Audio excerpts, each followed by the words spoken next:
Of all visible creatures, only man is made in the image of God. For only man has an intellect and a free will, an intellect to come to know God, and a free will to choose to love Him. Man alone, therefore, is called to share, by knowledge and love, in God's own life. Being made in the image of God, and therefore being called to share in the life of God, the human individual possesses the inherent dignity of a person, a dignity that cannot be separated from him. Essential in respecting the dignity of the human person, made in the image of God and called to share in the life of God, is respecting the person's right to life, the most basic of all rights. The fifth commandment, "Thou shalt not kill," forbids the direct and intentional killing of innocent human life. Such taking of life is always morally evil and can never be lawful for any reason. No circumstance, no purpose, and no law can ever make it morally acceptable to directly and intentionally take an innocent human life. But what about persons who are not innocent? The Church recognizes that the intrinsic value of human life and the duty to love oneself no less than others are the basis of the right to self-defense. Indeed, someone who defends his life is not guilty of murder, even if he is forced to deal his aggressor a lethal blow. Legitimate defense can be not only a right, but a grave duty for one who is responsible for the lives of others.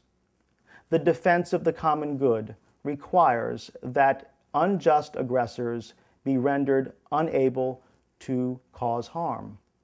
It is here that we now turn to the possibility of capital punishment, the death penalty. The death penalty is when the government executes a person found guilty of a very serious crime, such as murder. Presently, the death penalty is legal in 35 states and the federal government, including the military. In the year 2008, 37 people were executed. The Church teaches that it is morally acceptable to impose the death penalty if 1. The guilty party's identity and responsibility have been fully determined, and 2.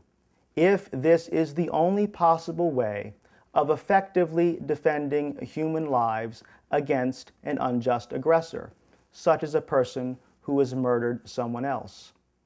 If, however, non-lethal means are sufficient to defend and protect a people's safety from the aggressor, then the non-lethal means must be used. Today, given the non-lethal means that the state has to defend and protect people's safety, such as life in prison without possibility of parole, the cases in which the execution of the offender is an absolute necessity are, in the words of the Church, very rare, if not practically non-existent. Being made in the image of God and called to communion with Him, all men and women possess the inherent dignity of the human person, a dignity that includes the most fundamental of rights, the right to life. The right to life prohibits the direct and intentional killing of innocent human life. Society has a duty to defend the common good against unjust aggressors who by their behavior have forfeited their innocence.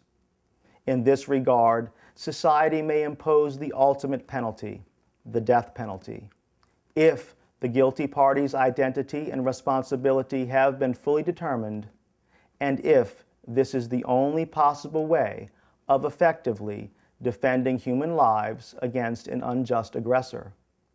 Under these conditions, resorting to the death penalty ought to be very rare indeed. Notice, vengeance is not a reason for imposing the death penalty, nor is the cost for imprisonment. We are ever mindful that no one, including a guilty person, ever forfeits his human dignity given him by God.